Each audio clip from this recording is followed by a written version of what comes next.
diberi Nur Hajat Afiqah binti Mat Nur Syam dan bernombor pendaftaran 11 DKA 21 F1071.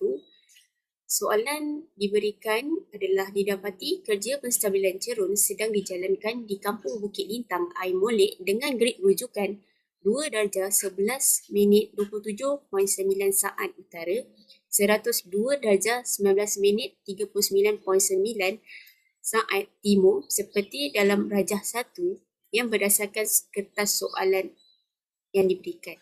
Sebagai pelajar Diploma Kejuruteraan Awam, anda dikehendaki menjalankan kes dengan mendapatkan maklumat berkaitan merujuk kepada kursus kejuruteraan geoteknik iaitu di sisi 393 yang berkaitan kejadian tersebut.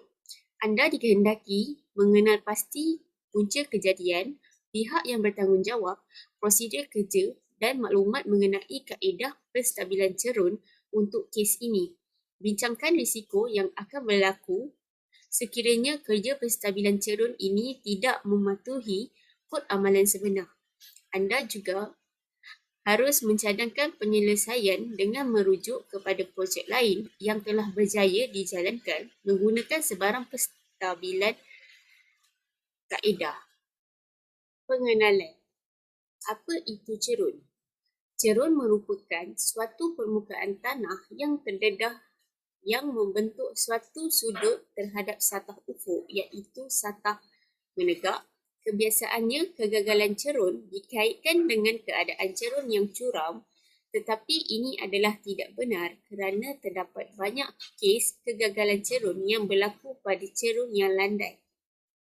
Keadaan ini menunjukkan bahawa kestabilan sesuatu cerun bergantung kepada banyak faktor selain dari sudut pencondongannya. Kebanyakan cerun direka bentuk untuk kegunaan tertentu dengan mengenal pasti aspek-aspek keselamatan, ekonomi dan penyelenggaraan.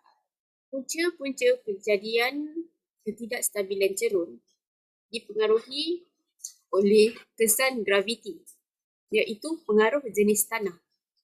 Ciri bahan utama yang akan menentukan jenis tanah adalah berupa agihan, iaitu penggredan, saiz zarah dan keplastikan. Justru itu, ciri-ciri agihan, saiz zarah dan keplastikan boleh ditentukan sama ada dengan melakukan ujian makmal atau melalui pemerhatian insan yang mudah. Manakala ciri-ciri sekunder bahan adalah seperti warna dan bentuk tanah, tekstur serta kandungan zarah. Perbezaan antara perihalan dan pengelasan tanah amat penting untuk diketahui. Kedua, iaitu tanaman pada cerun. Tanaman yang terdapat pada cerun juga mempengaruhi akan proses kejadian tanah runtuh. Dalam hal ini, tanaman pada cerun merupakan suatu lapisan tutup bumi yang mampu untuk mengawal hakisan pada permukaan cerun, seterusnya dapat mengukuhkan struktur tanah pada cerun. Kesan semula jadi. Kesan daripada kitaran atau proses alam semula jadi, ianya sangat mempengaruhi dan mempunyai hubung kait dengan ketidakstabilan terhadap cerun seperti perubahan cuaca dan musim di Malaysia. Pengaruh hakisan pada permukaan cerun. Proses hakisan juga mempengaruhi kepada masalah kegagalan cerun. Dalam hal ini, hakisan yang berlaku boleh mengubah landscape permukaan cerun. Terdapat beberapa perkara yang menjadi ejen hakisan, iaitu air larian permukaan, arus sungai, ombak, pencarian glasier dan pergerakan cerun itu sendiri.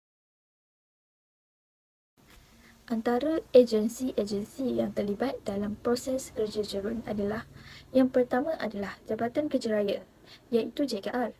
Ia adalah untuk membuat ketetapan garis panduan reka bentuk cerun 2010 dan menjalankan program audit cerun bagi keselamatan cerun dan jalan raya supaya dapat membantu PBT dalam pengurusan cerun dan mengurangkan kadar kemalangan jalan raya di kawasan PBT. Selain itu, ia juga membuat pantauan peraturan berkaitan kemudahan infrastruktur sosial dan menyediakan garis panduan dan memberi perkhidmatan nasihat teknikal kepada PBT berdasarkan garis panduan perancangan pembangunan di kawasan bukit dan tanah tinggi. dan juga untuk menjalankan penyelidikan, penilaian dan mencadangkan penambahbaikan kepada dasar dan undang-undang dalam bidang keselamatan jalan, jalan dan infrastruktur sosial serta membantu mempertingkatkan kecekapan pihak berkuasa tempatan. Selain itu, ia juga melaksanakan projek khas seperti kemudahan sosial seperti mensyurkan permohonan bagi projek-projek kecil di PBT seperti projek penambaikan cerun. Agensi Majlis Daerah atau Bandaraya. Ia adalah untuk membuat perancangan, membuat dasar dan pengawasan pelaksanaan program pengguna peringkat PBT dan juga bertujuan untuk membahas perancangan dan perbelanjawan dan meluluskannya. Lembaga Ahli Geologi Malaysia, iaitu untuk menyiasat struktur tanah dalam bumi dan membuat kajian kes tanah runtuh, tanah jerus dan jalan raya. Dan juga untuk mengkaji punca kejadian yang berlaku dari segi penilaian struktur bahan dan kekuatan tanah, juga keadaan bawah permukaan tanah. Bagi agensi Jabatan Alam Sekitar, agensi ini adalah bertujuan untuk menetapkan sasaran laporan pematuhan mengikut jenis premis, pencemaran dan peraturan di bawah AKAS 1974 dan mengawal selia tindakan siasatan aduan maklum balas kepada pengadu dan mengemaskini mengurus pengkalan data inventori punca-punca pencemaran tetap, hasil penguatkuasa, notis arahan, perintah atau larangan dan tindakan mahkamah. Selain itu, ia juga berurusan dengan Agensi Pengurusan Bencana Negara NADMA di bawah penyelarasan Majlis Keselamatan Negara MKN, JPM. Selain itu, ia juga untuk mengawal selia penerimaan dan penyaluran kes-kes aduan pencemaran alam sekitar untuk tindakan JAS negeri atau agensi-agensi yang berkaitan. Jabatan Kejuruteraan PBT. Ia adalah untuk membantu untuk mempertingkatkan kecekapan pihak berkuasa tempatan, iaitu PBT, di mana ia akan mengesahkan laporan geoteknikal bagi pembinaan cerun yang melibat kecurunan melebihi 25 darjah dan jumlah ketinggian menegak melebihi 10 meter. Selain itu, ia juga menjalankan program audit cerun bagi keselamatan cerun dan jalan raya supaya dapat membantu PBT dalam pengurusan cerun dan mengurangkan kadar kemalangan jalan raya di kawasan PBT. Selain itu, ia juga membuat pantauan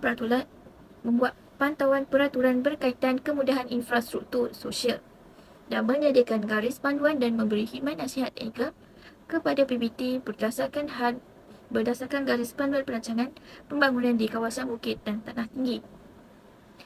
Selain itu, ia juga membantu dalam penyelidikan, penilaian dan mencadangkan penambahbaikan dasar dan undang-undang dalam bidang keselamatan cerun jalan dan infrastruktur sosial. Selain itu, ia juga melaksanakan projek khas seperti kemudahan sosial, seperti mengesyorkan permohonan bagi projek-projek kecil di PBT seperti projek penambaikan cerun. Jabatan Mineral dan Geosains JMG, di mana ia membantu menyelidik pengendalian eksplorasi mineral dan perlombongan galian dan melakukan penyiasatan dan penyimpanan maklumat berkaitan kajian dalam pelbagai bidang geosains seperti pemetaan geologi, sumber air bawah tanah, geologi kejuruteraan, bencana geologi, geologi alam sekitar, geologi marine dan fizikal. Ia juga melakukan aktiviti geologi alam sekitar dan membuat perkhidmatan geologi kejuruteraan. Dan ia membuat penyelidikan dan pembangunan. Selain itu, agensi ini mempunyai kepakaran dalam mengenal pasti dan mengawal pembangunan agar tidak terpengaruh dengan gelombang bencana seperti bahaya cerun, runtuhan tebing dan lereng bukit. Dan ia juga melibatkan kajian lapangan, pemodelan kawasan pembangunan dan ulasan teknikal kepada perancang bandar dan kepada kerajaan negeri.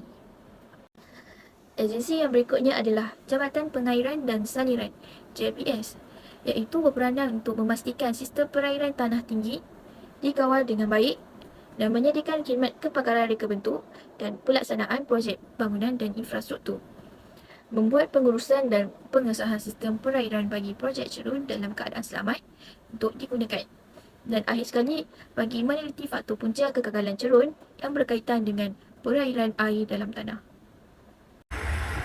Untuk tembok penahan, kami memilih crib block sebagai tembok penahan untuk menstabilkan lagi kecerunan. Untuk proses membina tembok penahan crib block, langkah pertama kita buat penggalian. Kita perlu gali kawasan di mana dinding akan dibina dan kita angkat kembali ke bumi ke cerun yang selamat. Kita gali asas dan binanya seperti yang diperincikan oleh jurutera. Untuk langkah kedua, kita gali asas, kita letakkan acuan untuk memastikan asas rata dan tuang ke sudut yang betul. Untuk langkah ketiga, selepas kita membuat asas, kita perlu membuat lapisan pertama pengusung.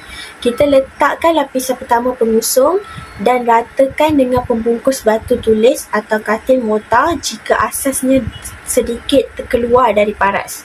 Kita perlu mendapatkan lapisan pertama ke garisan dan tahap adalah penting untuk memudahkan pembinaan kemudian. Untuk langkah keempat ialah kita perlu pasang longkang. Sebaik sahaja beberapa lapisan pertama crib block dipasang, ia adalah masa yang sesuai untuk kita memasang longkang. Untuk pasang paip saliran tanah berlubang, kita perlu ada saiz dalam ukuran 200mm dan saiz akan bergantung pada saiz dinding. Kita letakkan longkang pada lapisan terem dan kedalaman sebanyak 200 meter, batu bersih dan bungkus terem di sekeliling paip. Terem akan berhentikan sebarang benda yang menyumbat batu dan longkang. Untuk langkah yang seterusnya, kita perlu membuat pengisian batu. Setelah beberapa lapisan pertama unit crib block tersedia, kita isi ke lompang buaian dengan batu. Gunakan batu yang berkualiti baik dan jisim batu perlu lebih kerana ia adalah jisim yang biasanya dibenarkan dalam pengiraan reka bentuk. Untuk langkah yang terakhir, kita perlu bina hingga siap. Kita teruskan membina dinding crib block mengikut butiran jurutera. Kita perlu bina dinding secara berlapis-lapis dan isikan kekosongan crib block dan isi semula di belakang dinding semasa kita pergi. Kita perlu menambah semula semasa kita memberikan kestabilan dinding. Setelah siap, kemaskan kerja tanah dan bersihkan sebarang lebihan atau bahan buangan yang berada di tapak. Kaedah penstabilan cerun. Teknik yang kami lakukan adalah teknik geometri. Cara pertama yang kami perlu lakukan adalah meratakan cerun. Yang kedua, menghapuskan bahagian tanah di atas atau batu. Yang ketiga, menghapuskan beban dari atas cerun dan mengurangkan tegasan receh pada satah kritikal. Yang keempat, membina tambatan teganan di hujung cerun. Dengan itu, ia dapat memberikan keselamatan tambahan terhadap kegagalan tumbang yang akan berlaku. Yang kelima, penggantian bahan tergelincir dengan bahan penyaliran bebas dapat mengurangkan penggumpalan airnya. Dan yang terakhir, dengan pemadatan semula serpihan gelincir itu, ia dapat memberikan lebih banyak rintangan terhadap pembuatan yang telah dilakukan. Sekian, terima kasih.